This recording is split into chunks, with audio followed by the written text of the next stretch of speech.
Hello दोस्तों, मेरा नाम है मोहित शर्मा और मैं आपका स्वागत करता हूं मेरी YouTube channel official Mohit Sharma में।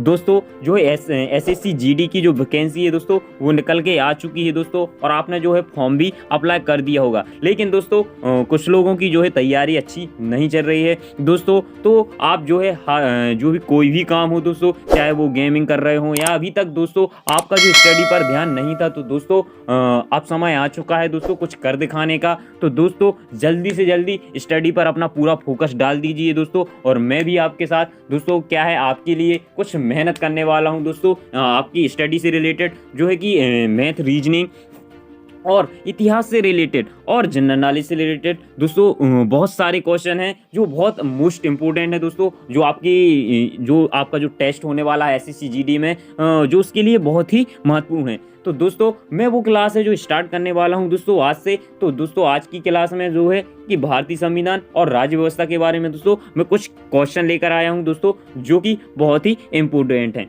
तो चलिए दोस्तों वीडियो को स्टार्ट करते हैं और देखते हैं उन मोस्ट इंपॉर्टेंट क्वेश्चन को। तो दोस्तों जो हमारा पहला क्वेश्चन है वो है कि भारत की संविधान सभा गठित करने का जो मुख्य आधार क्या था। दोस्तों एक बार मैं फिर से बता दूं, क्वेश्चन है कि भारत की संविधान सभा जो है गठित करने का जो मुख्य आधार क्या था। तो दोस्तों हमारे सामने जो है 4 ऑप्शन दिए गए हैं कि पहला ऑप्शन है भारतीय राष्ट्रीय कांग्रेस का जो प्रस्ताव था, उसके कारण है जो भारतीय संविधान सभा का गठन किया गया। दूसरा ऑप्शन है दोस्तों कैबिनेट मिशन प्लान 1946। तीसरा ऑप्शन है दोस्तों भारतीय स्वतंत्रता अधिनियम 1946। चौथा भारतीय डोमिनियन के प्रांतीय तथा राज्य विधानमंडलों के प्रस्ताव। तो दोस्तों देखते हैं इसका आंसर क्या है।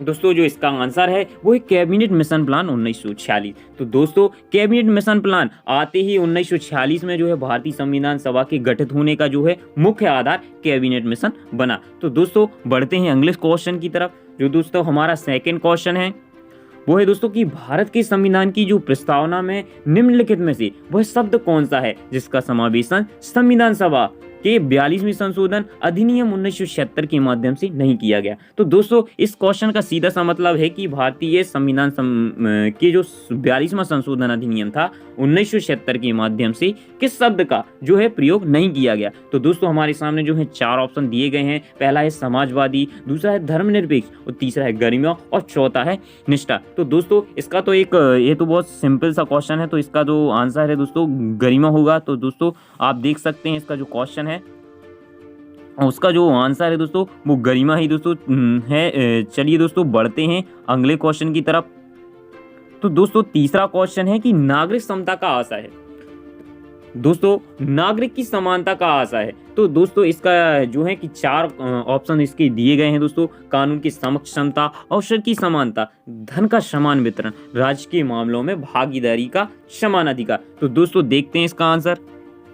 दोस्तों इसका जो आंसर है वह है कानून की समक्ष समता। तो दोस्तों जो नागरिक समता का आशय है, नागरिक की समानता का आशय ही दोस्तों, क्योंकि कानून की समक्ष भारत का वह हर नागरिक जो कि किसी भी धर्म, जाति या लिंग से जो है संपर्क रखता हो, लेकिन दोस्तों वो कानून के समक्ष समान ही है। तो दोस्तों इसका जो आंसर होगा वो कानून के समक्ष समता ही होगा। तो बढ़ते हैं दोस्तों अगले क्वेश्चन की तरफ।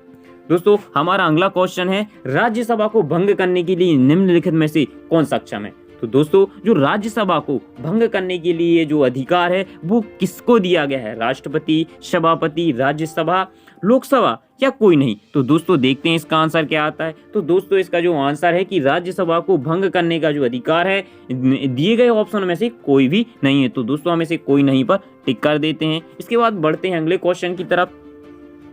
दोस्तों जो हमारा अगला क्वेश्चन है वो है कि बाल अधिकारों पर, एक बार फिर से मैं बता दूं दोस्तों कि जो हमारा अगला क्वेश्चन है बाल अधिकारों पर संयुक्त राष्ट्र कन्वेंशन के अनुसार निम्नलिखित में से वह क्या है जो अधिकार नहीं है। तो दोस्तों जो कि भारतीय नागरिकों के जो अभी जो बाल अधिकार हैं दोस्तों, उनके अंतर्गत बच्चों को है जो अधिकार दिए गए हैं, उनमें से इन 4 ऑप्शनों में से ऐसा कौन सा अधिकार है जो बच्चों को अभी तक नहीं दिया गया है। तो दोस्तों जो पहला ऑप्शन है वो सामाजिक सुरक्षा। तो मेरे हिसाब से दोस्तों जो सामाजिक सुरक्षा का अधिकार है वो दिया गया है दोस्तों। रोजगार का मुझे लग रहा है डाउट रोजगार पर जो डाउट है दोस्तों। और तीसरा है शोषण के से संरक्षण। हाँ दोस्तों, यह अधिकार दिया गया है। चौथा ऑप्शन शिक्षा का अधिकार। शिक्षा का अधिकार तो बच्चों को दिया ही गया है। तो दोस्तों इसका आंसर देखते हैं दोस्तों। तो इसका जो आंसर है वो है रोजगार। तो दोस्तों जो है बाल अधिकारों की जो बात की जाती है उनमें से एक अधिकार रोजगार का है, जो कि बच्चों को अभी तक नहीं दिया गया है। तो दोस्तों बढ़ते हैं अगले क्वेश्चन की तरफ। दोस्तों अगला क्वेश्चन है, किसी न्यायाधीश को एक उच्च न्यायालय से दूसरे में स्थानांतरित करने का अधिकार निम्नलिखित में से किसको है।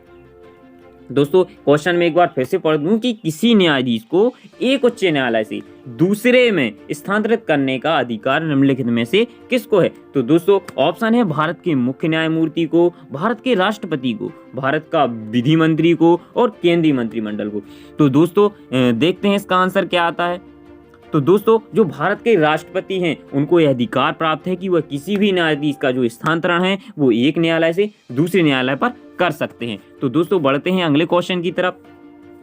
दोस्तों हमारा जो अगला क्वेश्चन है वो संसद के 2 सत्रों के बीच निम्नलिखित में से अधिक कितने समय का अंतराल दिया जा सकता है। तो दोस्तों हमारे सामने 4 ऑप्शन दिए गए हैं, 4 मास, 6 मास, 8 मास और 9 मास। तो देखते हैं दोस्तों कि किन्हीं 2 सत्रों के बीच कितना समय अंतराल हो सकता है अधिकतम।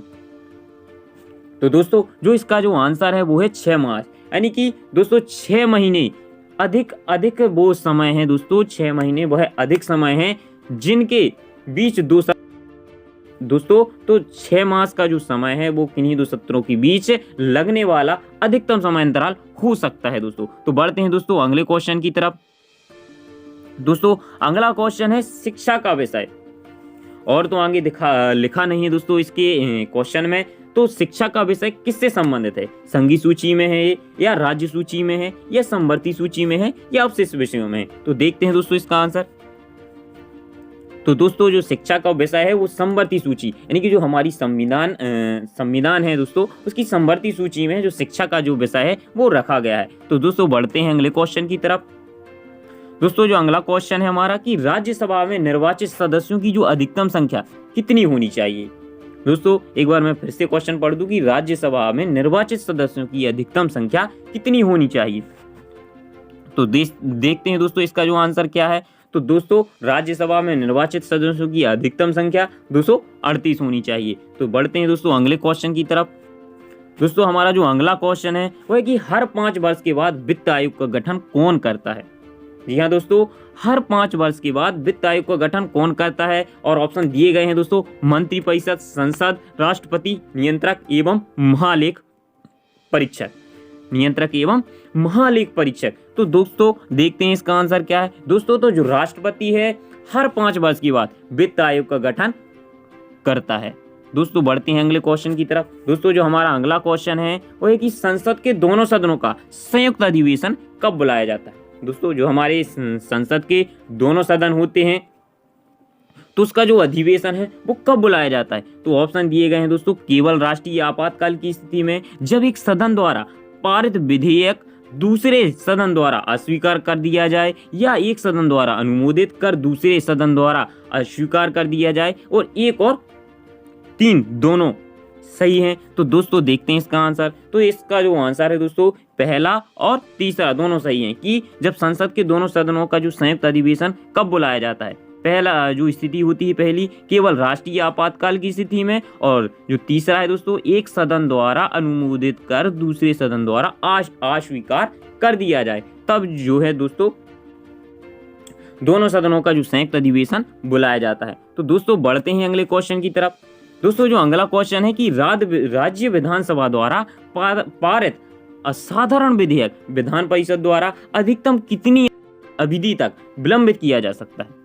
यहाँ दोस्तों मैं एक बार फिर से क्वेश्चन पढ़ दूं कि राज्य विधानसभा द्वारा पारित साधारण विधेयक विधान परिषद द्वारा अधिकतम कितनी अवधि तक विलंबित किया जा सकता है। तो दोस्तों देखते हैं इसका आंसर क्या है।